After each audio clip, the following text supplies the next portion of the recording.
And in the state of appreciation, you are looking for all that is good and great and beautiful. Truth is beauty. Beauty is truth. That's all there is to know on earth, and all you need to know, said John Keats. Well, gratitude is something that is an awareness of how fortunate I am. That virtually everything that shows up in my life has been a blessing. Virtually everything.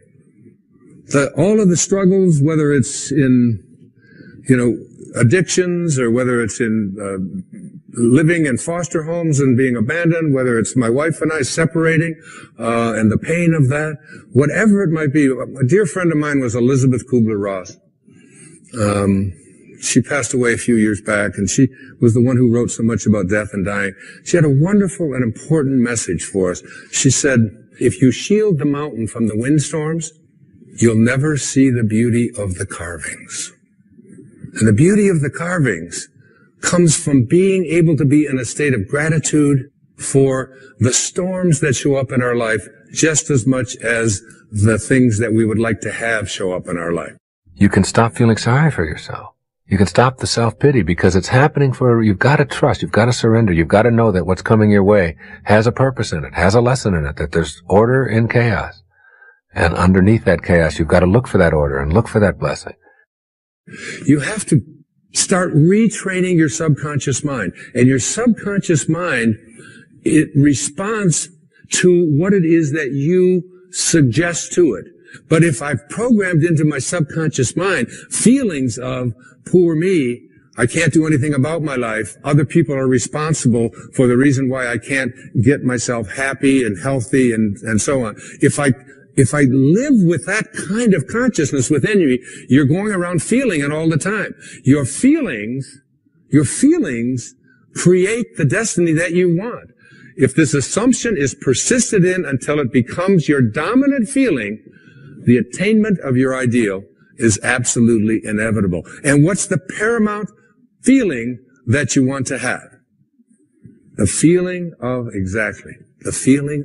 love. Love is the feeling you must assume. And someone handed me something here the other day.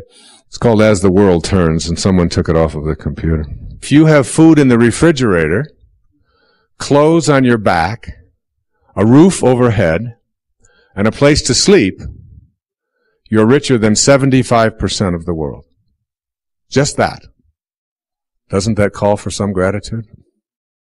If you woke up this morning with more health than illness, you are more blessed than the million who will not survive this week because of illness.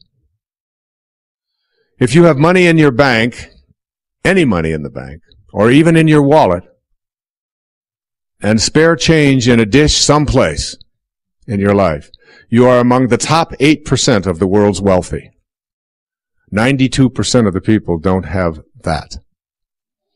If you can attend a church meeting without fear, that is, fear of arrest or torture or death, you are more blessed than 3 billion people in the world. And if you've never experienced the danger of battle or the loneliness of imprisonment or the agony of torture or the pangs of starvation, you're ahead of 500 million people in the world today. If your parents are still alive or still married, you are very rare, even in the United States. So, if you have the opportunity to think as you choose to think, to worship as you choose to worship, and you have a little bit of change in your pocket, and you've got your health, and you've got someone that cares about you, then you have an awful lot to be grateful for. And treasuring our divinity means being in a constant state of appreciation, looking for occasions to be joyful, to be happy, to be in a state of gratitude.